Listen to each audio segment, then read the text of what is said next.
반갑습니다. 이템입니다. 오늘은 갤럭시 Z 폴드 3의 장단점을 한번 살펴보도록 하겠습니다. 일단 첫 번째로 케이스를 씌웠을 때 모습부터 한번 보여드릴게요.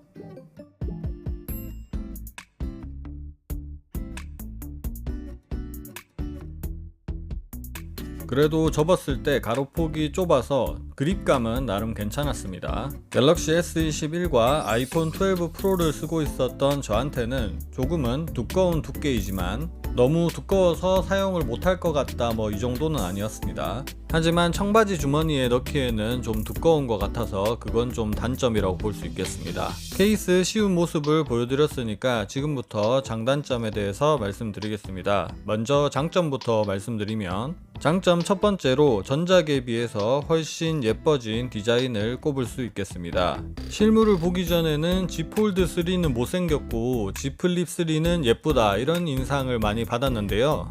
막상 Z 폴드 3의 실물을 보고 나니까 정말 예쁘다는 생각이 많이 들었습니다. 전작인 Z 폴드 2보다 디자인적인 부분에서 확실히 개선이 되었고요. 기존에 아이폰을 쓰시던 분들도 Z 폴드 3가 예쁘다고 얘기하시는 분들이 많더라고요. 두 번째 장점은 IPX 8등급의 방수를 들 수 있겠습니다. 이제 폴드 시리즈를 쓴다고 해서 침수 걱정은 안 하셔도 될 것 같고요. 힌지와 디스플레이 사이에 틈이 없어져서 마감이 훨씬 좋아 보입니다. 다음은 무게를 한번 재보겠습니다.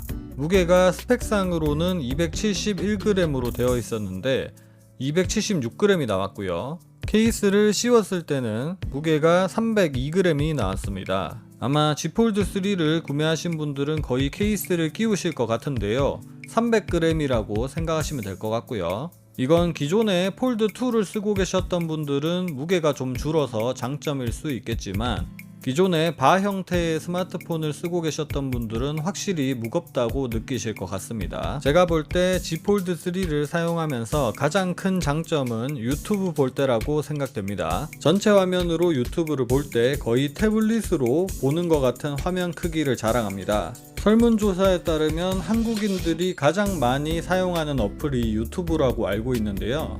지하철 출퇴근길이나 스마트폰으로 유튜브를 보시는 시간이 많으신 분들은 확실하게 추천을 드릴 수 있을 것 같습니다. 그리고 전체 화면을 해제했을 때 옆쪽에 추천 동영상과 댓글을 바로바로 볼 수가 있으니까 이것도 편했어요. 방금은 가로 모드였고 세로 모드로 유튜브를 시청할 때도 확실히 화면이 큰 것을 볼 수 있습니다. 세로 모드일 땐 화면이 반으로 나누어져서 위쪽에는 영상이 재생이 되고 밑에서는 댓글을 쓸 수도 있습니다. 그리고 또 하나의 장점은 언더 디스플레이 카메라입니다.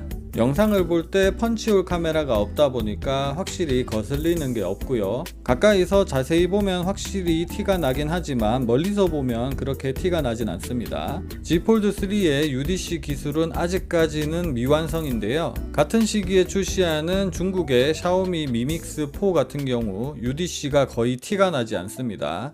아마 Z 폴드 4에서는 완벽한 UDC를 볼 수 있을 것 같네요. 그리고 UDC 카메라로 사진을 찍었을 때 화소수가 400만 화소밖에 되지 않다 보니까 결과물이 만족스럽지 못합니다. 결과물을 보면 뿌옇게 흐리고 뭉개지는 모습을 볼 수 있어요. 그리고 또 한 가지 장점 말씀드리면 게임을 할 때 몰입감이 진짜 미쳤습니다. 확실히 화면 크기가 크다 보니까 게임을 할 때 훨씬 좋았고요. 화면 밝기나 선명도, 색감 같은 것도 마음에 들었습니다. 자, 그러면 지금부터는 단점을 말씀드려 볼게요. 단점 첫 번째로 누워서 영상을 보거나 누워서 게임을 할 때 아무래도 폰이 무겁고 크다 보니까 떨어뜨려 가지고 얼굴을 맞는 경우가 생기더라고요. 원래 바 형태의 스마트폰을 쓰고 계셨던 분들은 좀 적응이 필요할 것 같고요. 두 번째 단점은 발열을 꼽을 수 있겠습니다. 발열의 수준은 갤럭시 S21 울트라 정도라고 생각을 하시면 될 것 같고요. 특히 게임을 하거나 4K 동영상을 찍을 때 발열이 심하게 나타나는 모습이었습니다. 세 번째 단점은 타자치기가 힘들다는 점입니다.